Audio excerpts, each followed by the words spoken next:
I don't want no oil, a spoil in my shoreline. I like fish much better than crud. I like birds and things, a-creeping and crawling. Won't trade no more oil for blood. The sun done give us all we need to make this country run. But that black demon oil's got us fussing and fighting, and I do believe it's time we was done. I don't want them nukes run by them kooks who think radioactivity is fun. No more three-headed frogs or kids with leukemia. Nuclear power ain't fit for a dog. The sun done give us all we need to make this country run. But that nuclear power's got us fussing and fighting, and I do believe it's time we was done. No nukes!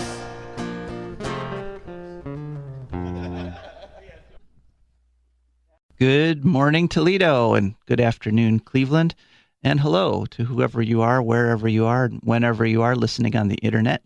This is Joe DeMar, and you are listening to For a Green Future. For a Green Future is a show where we talk about ecology and the environment, and we talk about it in terms of a positive future, a green future, one that supports us all, and that we don't have to. Daily, we hear these terrible stories about global warming and places that are getting droughts, or places that are getting tsunamis, or places that are getting affected by the terrible things that we're doing to the environment. Well, it doesn't have to be that way, and that's the main point of For a Green Future, and that's the main reason I'm doing this program. Is I want to bring us all to the realization that there's nothing inevitable about the destruction of the environment. It's the result of conscious decisions. It's the result of actions that we take. And the preservation of the environment can work in the same way. We just have to make the decisions and take the actions that preserve the environment instead of destroy it. As I was on my way in this morning, I was driving past a apartment complex, and there was a woman coming out, and she had a bag of trash that she was just carrying out to the dumpster. Well, here in the U.S., that's just a natural part of life. You generate trash. You take stuff and you buy it, and you have the packaging, or you have the leftover stuff, or something wears out, and you throw it in a trash can and in a trash bag, and then you carry that bag out to a dumpster or out to your trash can. But that fundamental part of American life actually doesn't even have to be there.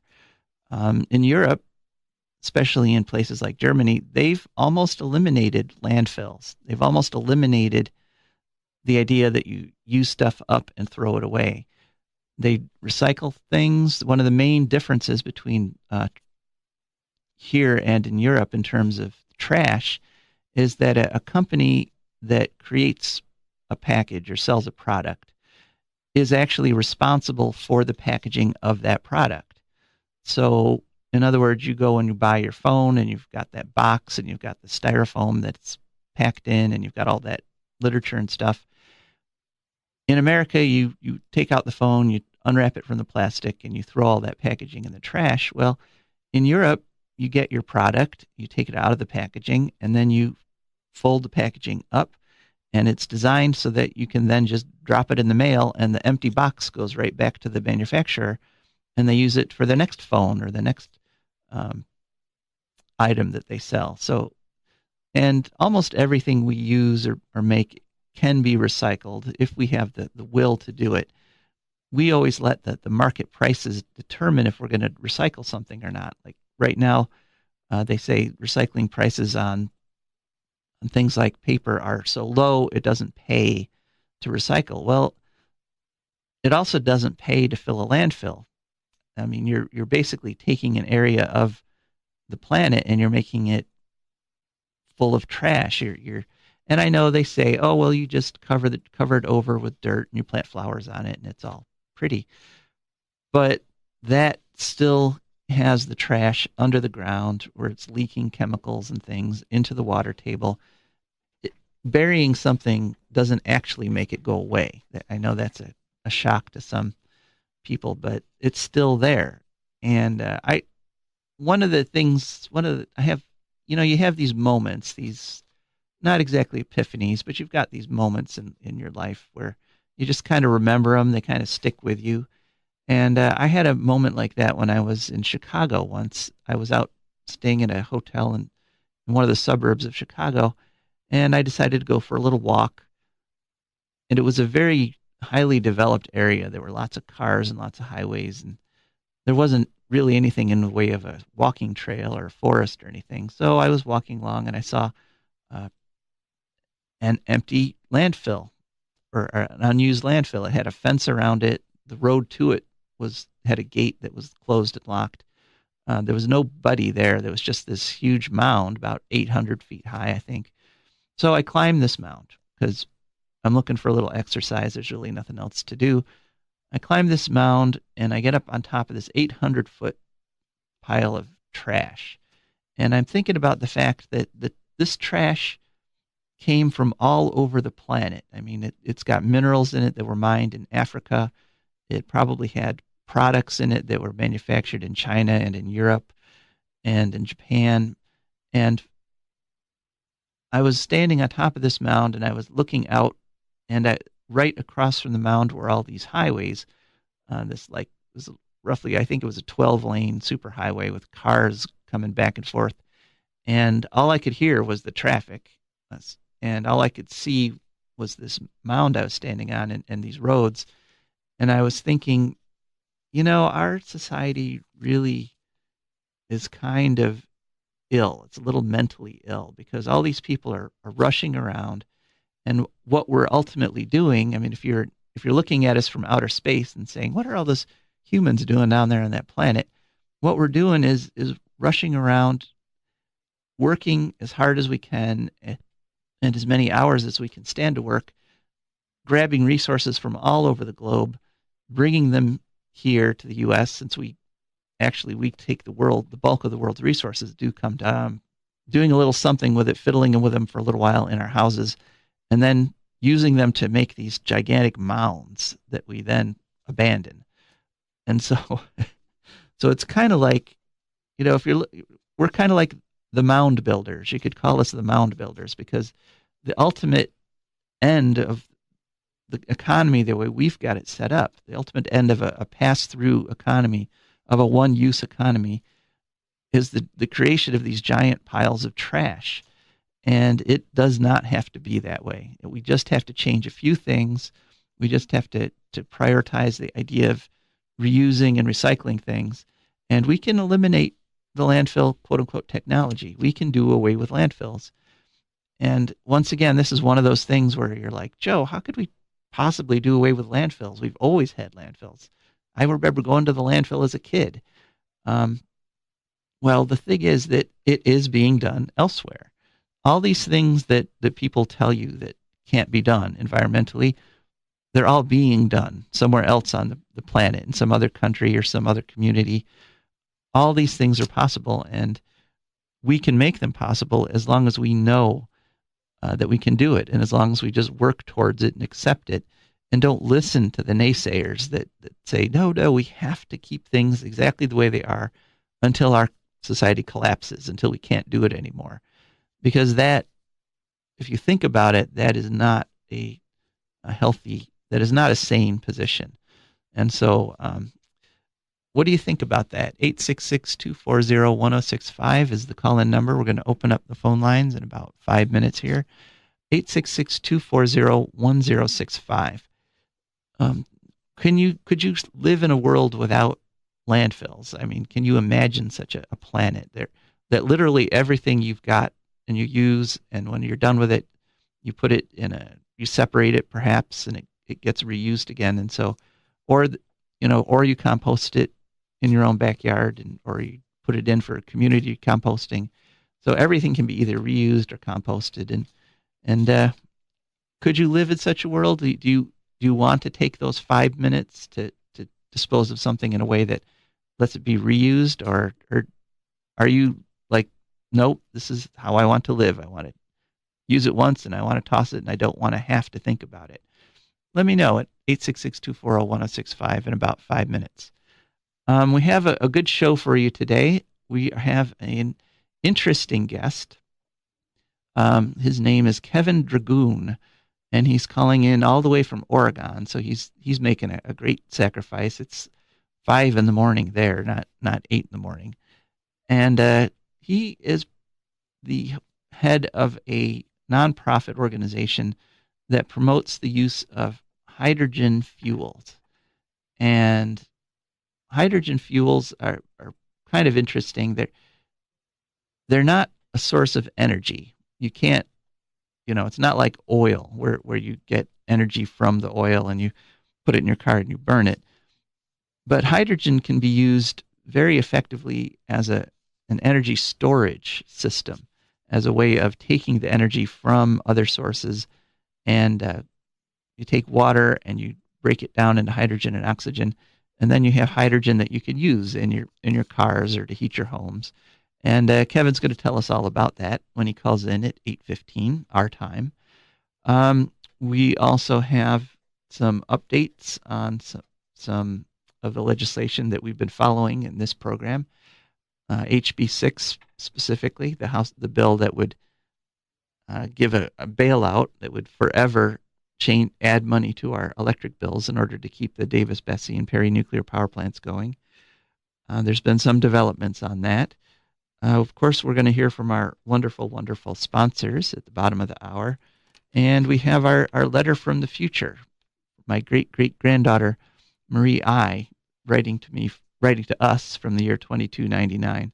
So I'm looking forward to the show, but I'm also looking forward to talking with you at 866-240-1065. This is the best show in Ohio, but it gets better every time you call. And we had a caller who called in last week. He had a nice little point that dovetailed in with what the theme of the show was, but he waited to literally the last minute of the show to call. And so I wasn't really able to engage, wasn't really able to have a conversation. And that's the wonderful thing about talk radio. That's why we have talk radio, so that we can go back and forth. You can put in your input. I can give you mine, and it doesn't matter if we agree. In fact, lots of times it's more interesting if we don't agree. The reason I'm bringing this up, the point is I'm saying, don't wait for that last minute. Don't literally wait to the last minute of the show to make the decision, say, yes, this week I'm going to call in. You can call in at any time in this show. We drop everything for you because talk radio, I've always loved talk radio. I've listened to it my whole life, and I think it's a wonderful thing. I think it's a terrific thing that has been, it's kind of been usurped in a way. I remember when I was younger, I would listen to talk radio, and you'd have the entire political spectrum. You'd have very liberal people, you'd have very conservative people, you'd have people talking with shows on specific topics, you'd have people talking with call-in shows just about, whatever's going on in the community. Talk radio has kind of devolved into mainly conservative points of view. And that, I think, has been a terrible loss to the American psyche, because this is an opportunity literally for anybody in Northwest Ohio or anyone anywhere on the planet who's listening to 106.5 TOD, The Ticket, on the internet right now, live. Anybody can call in and toss in their opinions, their observations, what they think about the topic of the day, or what they think about any ecological or environmental topic. And together we can sort of hash things out. We can work things out. And, the social media, one thing about the social media is that it seems very easy to blow up on social media. That is to go right for the negative. And somehow it seems very easy to start tossing insults when you're on one of those social media platforms in a way that you just don't feel that that's right when you're literally physically speaking to someone on a call-in show like this one. It seems like people have a little more decorum on call-in shows, a little more willingness to listen, and I love that about talk radio. That's one reason I'm doing this show. So don't hesitate to call in at 866-240-1065. That's 866-240-1065. So we're waiting for the call from Kevin Dragoon, and we're hoping he was able to get up at 5 in the morning. We'll see what happens. I see a blinking light, and hopefully this is Kevin. But if it isn't Kevin, whoever this is, I'd be happy to talk to you. So this is an interesting topic, and the reason I'm bringing it up is because it's another demonstration that there's balanced and there's unbalanced ways to do everything. We can have cars, we can have energy sources that we can just use, but we can do it either in an unbalanced way, in a way that hurts the environment, or we can do it in a balanced way, a way that does not have the same environmental detriment. And Kevin, are you with us? Hello. Well, I hear a little something, but I'm not quite hearing Kevin's voice yet. Our very able technician. Hello, Kevin. Now are you with us? Hi. Yeah. Hi. Okay. Good. My name actually is Ken Dragoon. Ken Dragon. Oh, I'm sorry. Could you just pronounce the whole thing again for me so I don't... Your name? Sure. Ken. Yeah, it's Ken Dragoon. Ken Dragoon. Welcome, Ken Dragoon, and I'm sorry I mangled your name. That's okay. So, Ken, tell us a little bit about your organization and what you guys do and what you guys promote. Yeah, the organization is called the Renewable Hydrogen Alliance, and our website is renewableh2.org. We're a trade association. I think as of today we have 47 members. We're less than a year old. The mission of the trade association is to use renewable electricity to make hydrogen and other fuels. And hydrogen, of course, is a combustible product, and when it combusts, when it burns, it creates just water, and so it doesn't add to climate change. So the whole idea is to create hydrogen or other substances that can replace fossil fuels. I see. We have, so go ahead. So I'm liking this focus on renewable energy to generate this hydrogen and these renewable fuels. That's an integral part of your organization? Yes, absolutely. The hydrogen today is produced mainly from fossil fuels, mostly from natural gas. So natural gas is mostly methane, which is a carbon atom and 4 hydrogens, and they process the natural gas to extract the hydrogen. It leaves the carbon as carbon dioxide. Today that goes into the atmosphere, so it's not a climate neutral process. And a lot of environmentalists are concerned about hydrogen for that reason, but we're really trying to replace the fossil sources of hydrogen with renewable electricity. Yeah, I think it's kind of interesting that the U.S. technology actually changed the generation of hydrogen into a carbon emitter. That's well, it predates the United States' involvement, but that's because of our inexpensive natural gas, that's the cheapest source today. Mm-hmm. But that's changing, and it's changing because the cost of wind and solar have gone so low now that they are, in many parts of the country and in the world, the lowest cost sources of electricity. And people are sort of focused on what happens when the sun doesn't shine and the wind doesn't blow, but it's actually the other side of that that's the more interesting and perhaps challenging opportunity, which is what happens when it's very windy and sunny. Because today, there are times when we're producing more renewable electricity in some parts of the country than there's demand for, and we're actually having to turn them off. And Europe is a little bit further along than we are, so they see that effect even more severely. And they've decided that one of the things they can do is to put in these plants that consume electricity to make hydrogen. And that hydrogen in Europe is mostly being injected into the natural gas pipeline system in place of natural gas. You can actually do that so that we're reducing the carbon footprint of the natural gas system. Here in the U.S., probably the more valuable niche for this is in hydrogen vehicles, because it's easier to compete with the cost of gasoline and diesel than it is with natural gas, because our natural gas is so cheap.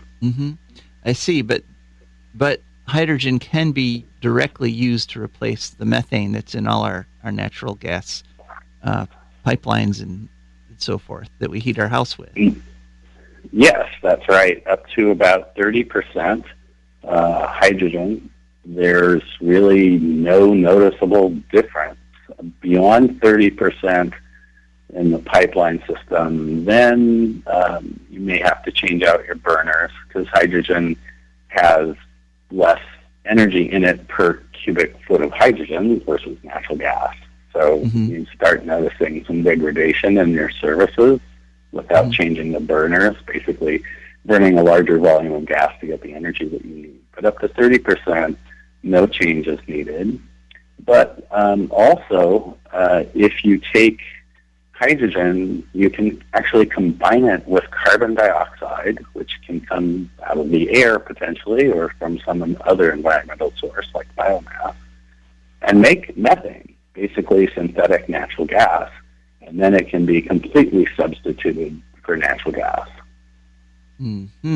Oh, okay. Without any limit at all. So you could use hydrogen to create carbon neutral methane. Exactly. Wow. Exactly. That kind of, and it's a far cheaper way of storing the energy, this excess energy that we get from wind and solar, than batteries. Because there's basically no limit to how much you can store. With batteries or pumped hydro or any of the things that people normally think of as energy storage in the power grid, eventually they fill up. But the gas system and the appetite for transportation fuels is so huge, there's basically no limit, no effective limit for creating hydrogen or methane. And from methane, you can make methanol, you can actually make gasoline or even jet fuel, all from biological and renewable electricity, biological sources of carbon and renewable electricity. So what you mentioned earlier, we have the keys, really, for a climate-neutral society. It's a long haul from here. We're here in the Northwest. I'm in Portland, Oregon. Here in the Northwest, we've been working since the mid-1990s to stand up wind and solar. We're only at about 8% on the electric grid. The natural gas system delivers as much energy in the Northwest as the electric grid, and we haven't started displacing that. And we're just starting on the transportation side with battery electric vehicles. But there's so much more to do. But this technology really is an important key. I mean, the fundamental solution that's been really discovered, there's a revolution that's happened in the cost of wind and solar. We can now produce virtually zero carbon electricity, and through this process of using electricity to make fuels, it's the key to decarbonizing the rest of the energy economy. So but it's a long way to go from here. But the interesting part of my organization, I think, is that there are a lot of diverse interests that are all aligned on this topic. The electric utilities are having to sell electricity into a severely depressed market, and they're looking for new sources of demand for electricity.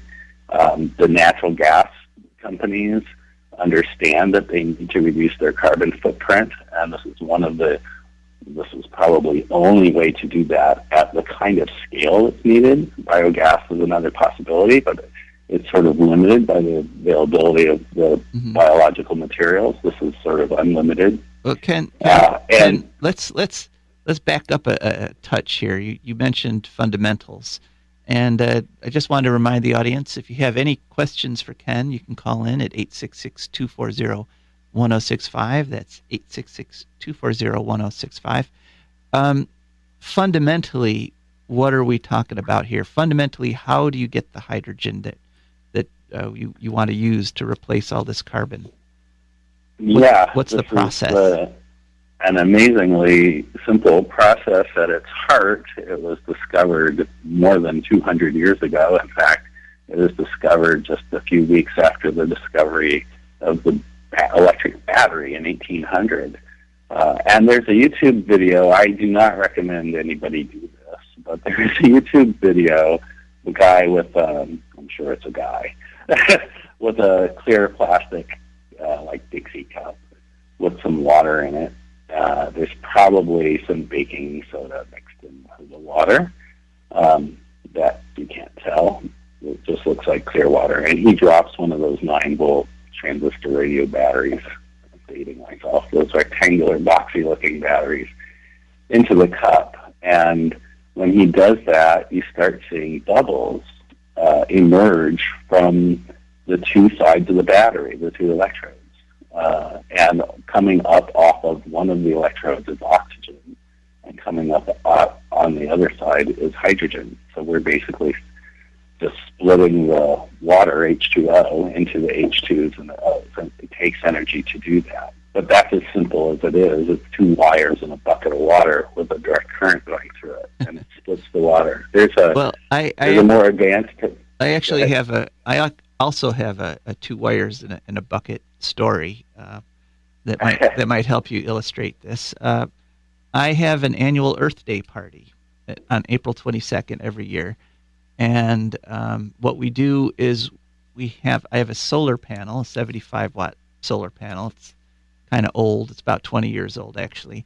But I do just what you're saying. I take the solar panel and I stick the two wires in a bucket, and the one wire that has hydrogen bubbling off it, I catch that hydrogen in a pop bottle, an upturned pop bottle, that it's filled with water. It's in the bucket, so that as the hydrogen bubbles up, it displaces the water. And I do that in the morning of April 22nd, and then in the evening, at the end of our party, it's kind of the way we cap off the party is that we take that bottle, which now has hydrogen in it, and cap it off with a little piece of plastic and a rubber band, and turn it right side up so that the hydrogen comes up against that plastic. And then we just take a match and we hold it up against the plastic. It burns through and ignites the hydrogen. And there's a tiny, tiny little hydrogen explosion. Not enough to hurt anybody. We're very safe about it. I wear my glasses and I point it away from everybody. But it's still fun. It's a nice little pop, and and we did it one year. The party went kind of late. We did it at night and had this beautiful blue flash color to it. So yeah, I've done literally every year. I do exactly what you're describing. I take some water and disassociate it with it. And how much water are we talking? I mean, is this something that's going to take billions and billions of gallons of water to do, or is it an efficient process, or how is this going to? Yeah, go ahead. The water question is one I often get, and it's a little bit hard to answer because you have to say, well, sort of compared to what? It does take water, obviously. It takes actually an amazingly small amount of water to create the fuel, but it does. So it takes, for example, a kilogram of hydrogen, that's how we talk about it. A kilogram is 2.25 pounds or so. To make a kilogram of hydrogen has the energy equivalent of a gallon of gasoline. Okay. So to make that takes about 5 gallons of water. And it depends a little bit on the quality of the water, so maybe a little bit less if the water starts out very clean. So about half of the water actually goes into making the hydrogen. The other half of the water is you start out with, say, city water, quality water, and that has to be even cleaned. So these devices need very clean water. So about half the water gets rejected as an effluent of the process. And the effluent doesn't contain any additional impurities. It just has more of the minerals and whatever impurities are in the water to begin with are more concentrated in the effluent. So it can still be used for irrigation. We're not adding anything bad to the water. But anyway, it takes something around 5 gallons of water to make the equivalent of about a gallon of gasoline worth of energy. Now, keep in mind, too, that in hydrogen vehicles, you get twice the mileage out of the same amount of energy because the devices that take the hydrogen in the fuel cell car and convert it to electricity are far more efficient than regular gasoline engines. Mm-hmm. So it's more like 2 gallons of gasoline in terms of using it in a vehicle. So it takes some amount of water. Now, there's a lot of water used to make gasoline. In fact, it takes about 10 times as much water to make that gallon of gasoline than it does to make hydrogen. Yeah, I was just going to say that our current technology actually uses more water than what you're describing. That's right. And I looked up how much water, say, a coal plant uses to make a unit of energy compared to one of these devices. They're called electrolyzers. Mm-hmm. The devices that make hydrogen out of water and electricity. And the coal plant uses about 10 times as much water. Wow. To make a unit of energy than the electrolyzer. I think that's an important point, though, that just generally that no source of energy is absolutely perfect. I mean, there's nothing that can just generate us power without having any kind of environmental impact. And environmentalists are often accused of being these pie-in-the-sky people, but if you look at things honestly and with an open eye and look at them accurately, you can say, yeah, this does use some water, but it's better than X, Y, and Z. And wind turbines, for example, kill one bird per turbine per year. But you compare that to other things like a skyscraper will kill thousands of birds in a year as they crash into it, and cooling towers at Davis-Besse kill 3,000 birds a year. So this is not the perfect energy transfer system. I mean, there's going to be some cost and some sacrifice, but this is much, much better than what we've got. Well, sure, and I think the main point here is as we move to wind and solar for a higher fraction and hopefully all of our electrical needs eventually, these surpluses of renewable electricity you need to do something with. So this is a great thing to do versus what we're mostly doing today, which is just turning them off when there's more than we need. Yeah. So we've got super supplies of increasingly numerous and intense super supplies of renewable electricity we need to do something with. And this is what's happened in Europe ahead of us. And there are 40-something of these projects now in Europe. And they're still relatively small scale, but there are big plans for making them much larger. Mm-hmm. The government of France announced a 100 million euro investment in this technology because in order to they rely mostly on nuclear power for their electricity, but the European nations all have an assigned carbon reduction goal, and for France to meet theirs, they can't really reduce carbon in their electric grid so much. So there's a lot of focus on the gas system. So they're planning to stand up hydrogen, create hydrogen production facilities at the 5 gas inlets. They don't make any gas themselves; they have to import it all. So they're doing this for that.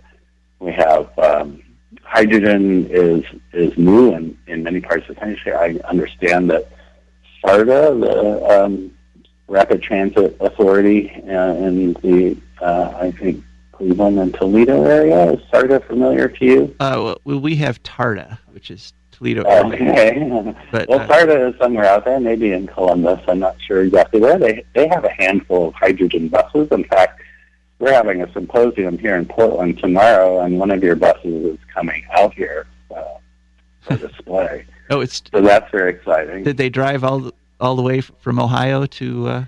Well, no, because there's nowhere to fuel it there. Yeah. So we'll say nowhere that's one of the big challenges with my organization is to spread the word, as I'm doing with you right now, to let people know the reality of this, that it's available and it's coming, and we need to be aware of it and make room for it. Out here in the Northwest, we have hundreds of battery vehicle charging stations, and in Oregon, Washington, Idaho, there are 0 hydrogen fueling stations.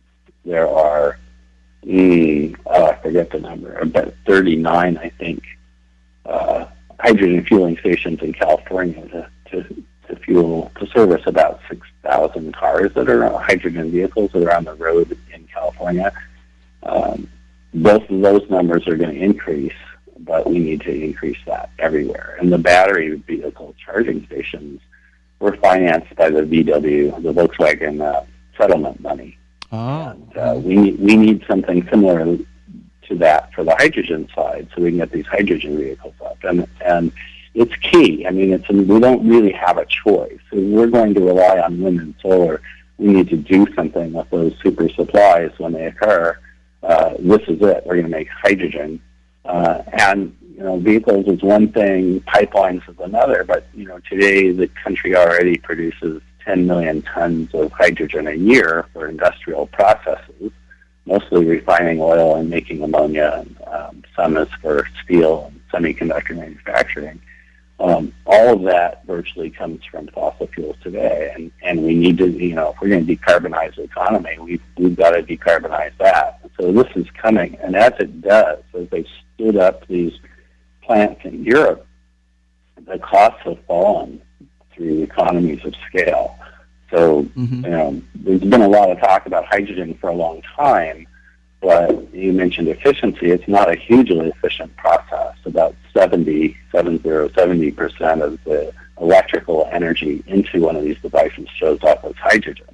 The other 30% is heat, which, if you can make use of that heat, that's a great thing. Well, actually 70% efficiency compared to, let's say, an internal combustion engine, which is 14% efficient? Yeah, somewhere around there. So 70%, don't downgrade yourself there. That's pretty efficient. Well, it's fine. Yeah, 70%. So you lose a bunch. But if you're going to lose 100%, just because you had to turn those wind and solar plants off for lack of demand, the 70% looks really good. Yeah. And we need to do it. There's no other way. There's no other path. There is no path to decarbonizing the entire energy economy that does not go through this path. Now, maybe someday there will be, but this is technology that's available today. And the standing up of these projects in Europe has dropped the cost enormously. All right. By a factor of 2 over just a few years, and the expectation is if we keep doing this, the cost of those, the 2 wires in a bucket of water will drop by more than another factor of 2 in the next few years. But we need to be active. We need to facilitate this. It's very expensive to create a hydrogen fueling station in an area where there are no or very few hydrogen vehicles. It's that chicken and egg infrastructure problem. So we do need policies to support this, and that's one of the goals of our organization. And we've had some successes lately in the state legislature in Washington. All right. Well, Ken, thank you so much for joining us. It's been really fascinating. If someone calls in the next 60 seconds or so, we'll get you on the air. But really appreciate this glimpse into part of the green future. That's one of the main points we like to make on For a Green Future, is that we can get there without sacrificing comfort. That it does not mean you're going to be freezing in the dark, or that you're going to have to walk 5 miles to work every day. That we can transition to a future that doesn't destroy the planet, a green future. And it sounds like hydrogen fuel is going to be part of that green future. Absolutely. I think all of that is exactly correct. There's a lot of work to be done, but we have everything we need to make it happen. And thank you so much for having me on. Well, it's been a pleasure, Ken, and maybe, hopefully, we can have you on in the future. That'd be great. All right. So that was Ken Dragoon. And Ken, just once again, are you still on? Yes. Okay, just once again, the name of your organization? We are the Renewable Hydrogen Alliance. It's renewableh2.org. Renewableh2.org. All right, Ken, it's been a pleasure. Thanks. Okay, so long. All right, so that was Ken Dragoon. What did you think of the idea of a hydrogen future? Does it sound too good to be true? Give us a call at 866-240-1065. We'll be happy to talk with you. And we're also very happy right now to talk about our sponsors. For a Green Future is a commercial program, and we're brought to you by sponsors, and they include the Wood County Park District. The Wood County Park District is a natural resources conservation agency. They protect natural spaces, maintain quality green spaces, provide engaging programming, and they teach people to love and respect nature, restore wildlife habitats, and they lead outdoor adventures. The Wood County Parks protect 20 parks and nature preserves all around Wood County, Ohio, which for those of you who are outside of our area, that's the area just south of Toledo. And all the Wood County parks are open from 8 a.m. to 30 minutes past sunset every day of the year. So they have something interesting coming up on June 1st. They're at the Carter Historic Farm. They're going to have a wetland restoration project ribbon cutting. And that's also the Heritage Farm Fest on Saturday, June 1st. And so from 3 to 7, you can tour this restored wetland. And they've been working on this for a long time, and it's a really beautiful area that they've created.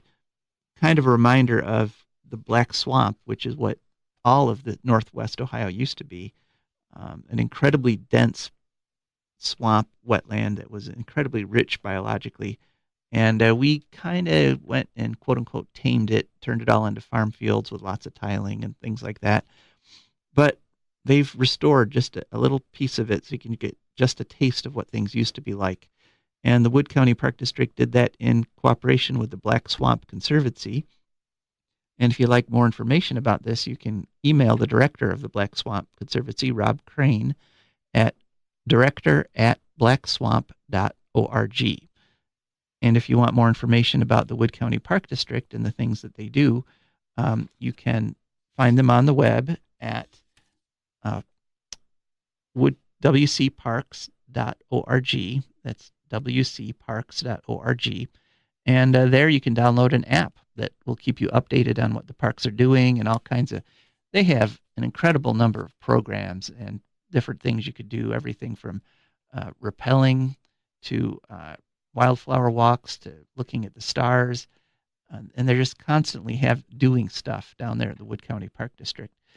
They're on Facebook at Wood County Park District, and they're also on Twitter at Wood Park DIST, Wood Park Dist, and also that's the same username for Instagram, Wood Park Dist. And if you'd like to volunteer for the Wood County Park District, help them and get rid of invasive species and maintain their trails and so forth, you can sign up to volunteer at wcparks.galaxydigital.com. That's wcparks.galaxydigital.com. So you can go there and be greener with the Wood County Park District.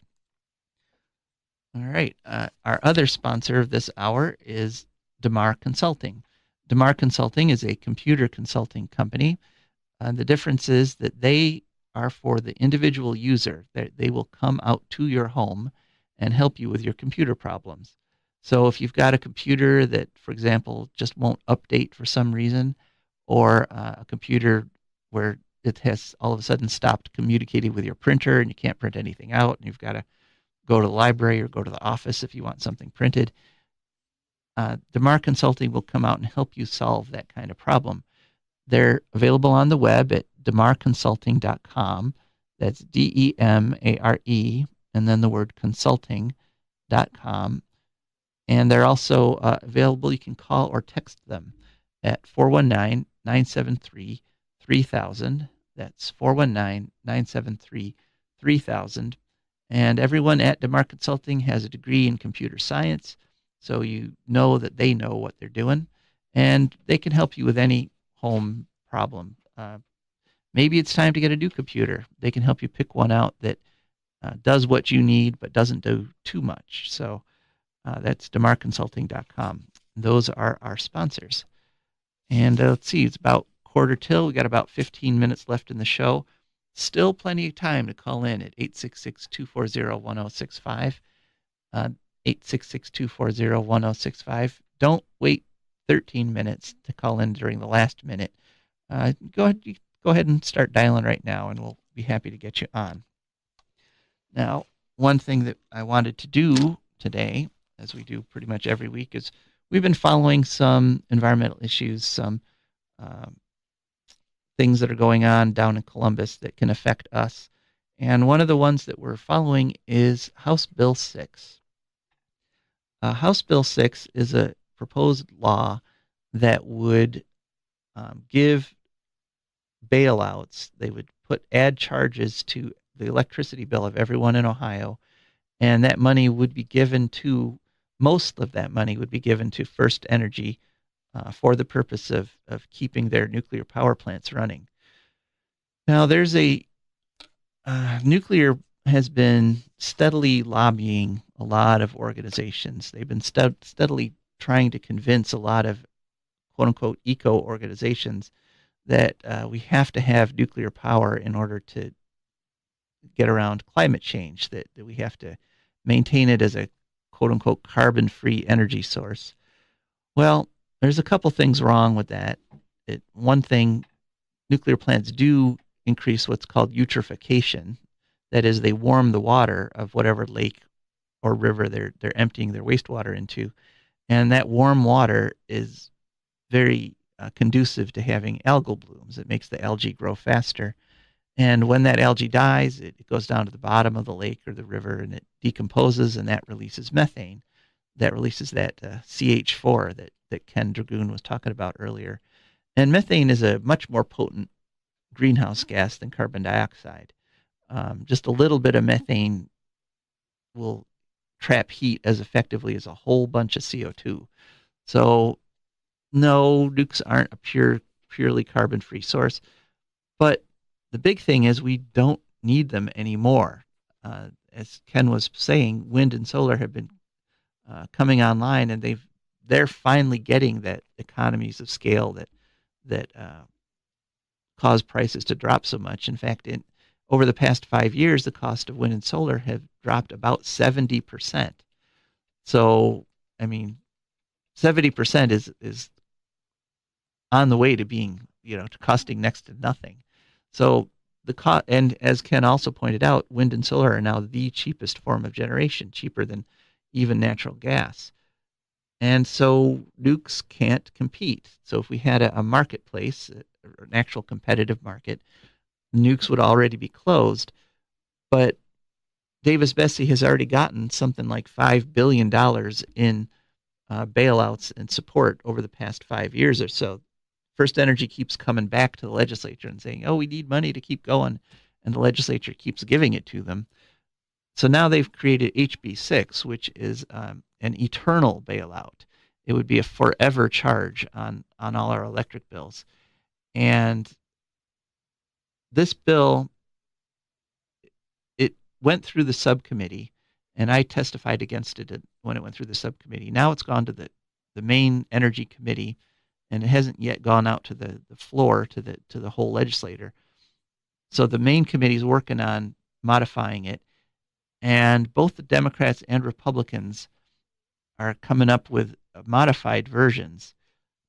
And the Republican version doubles down on being a terrible bill, because the Republican version doesn't really allow for wind or solar to access this money. It's written in such a way that you can't have an economically sized wind farm and get any money, and solar is like written right out of it. So it's a quote unquote clean air bill that won't support wind or solar. But the Republican revision of this bill also makes it very clear that this money can also go to coal and natural gas. That the nuclear power will have to share some of this money with carbon-based power sources. Cutting out wind and solar, funding natural gas and coal, and funding nuclear. By no stretch of the imagination is this a clean air bill. Now, the Democrats have said, oh, well, we'll have an alternative to this.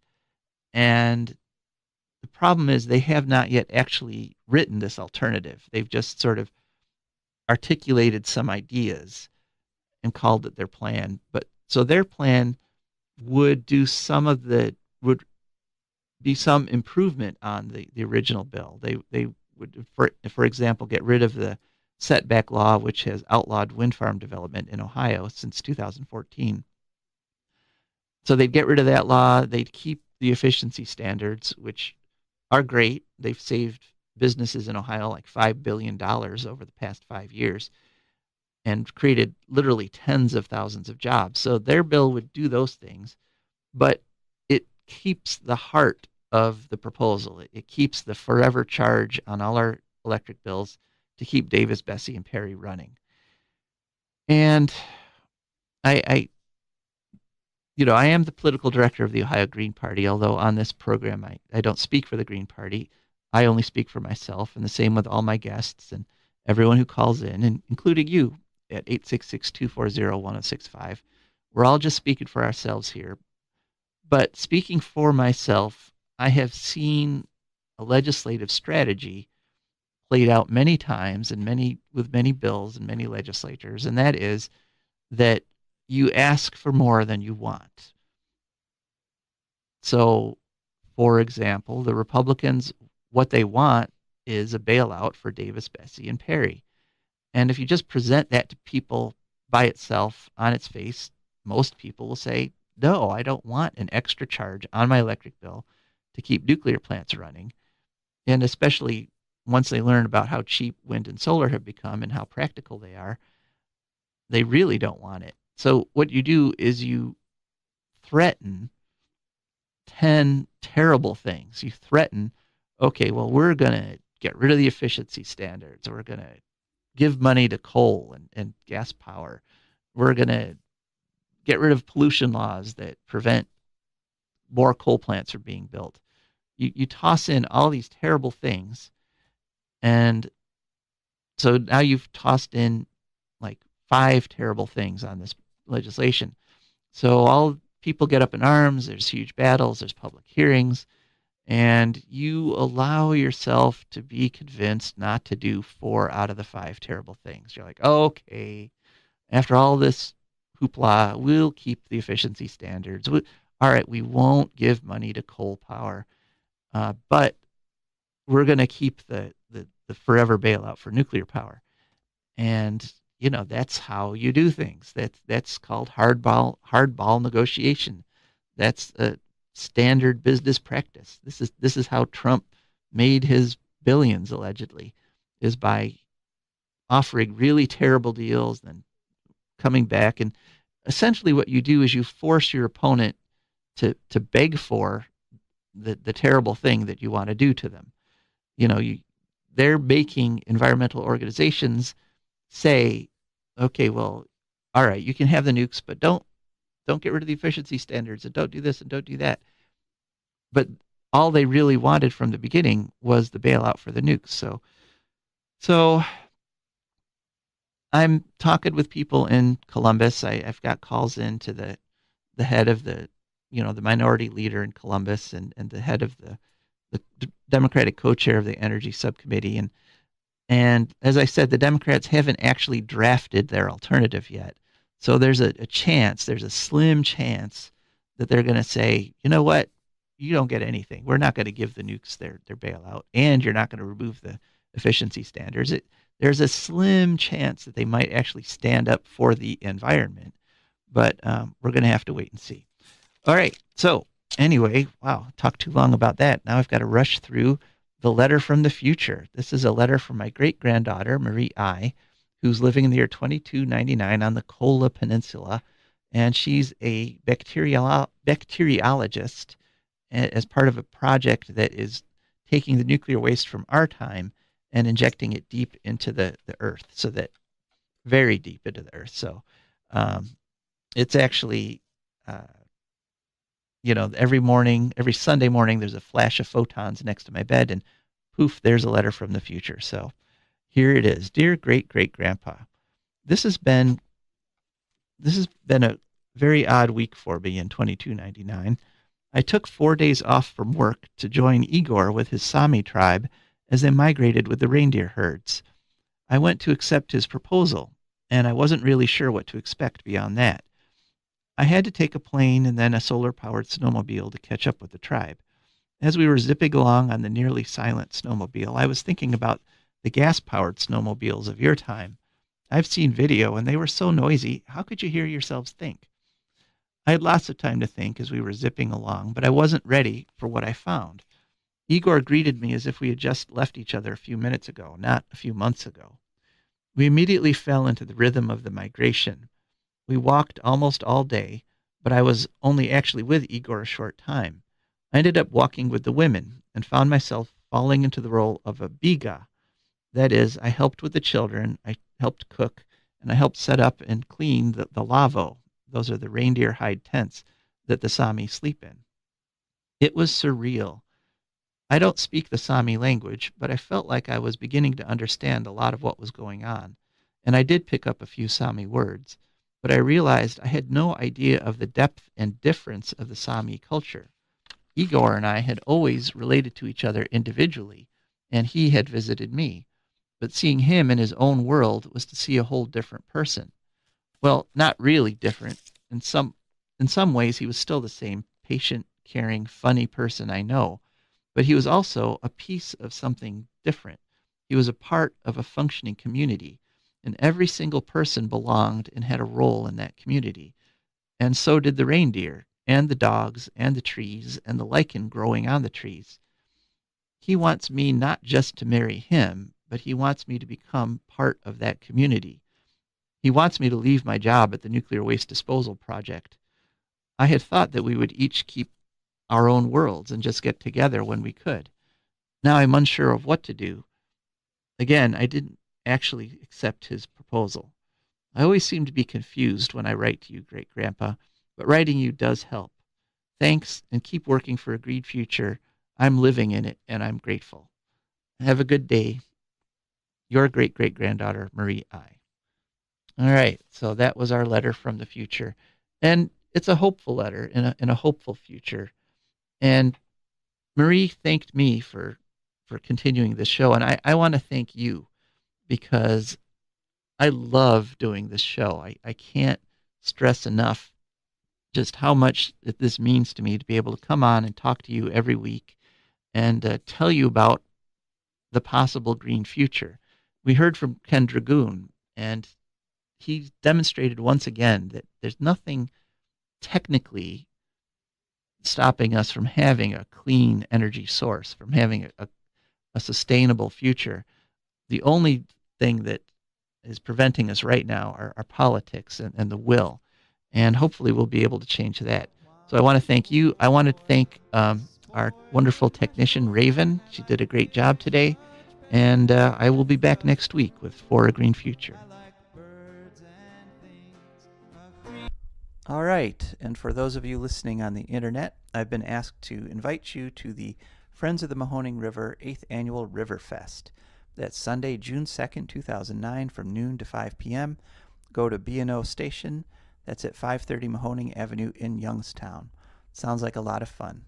And also, for those of you listening on the internet, please consider going to patreon.com, that's patreon.com, and become a patron of our program. Just search for A Green Future, and it'll take you right there.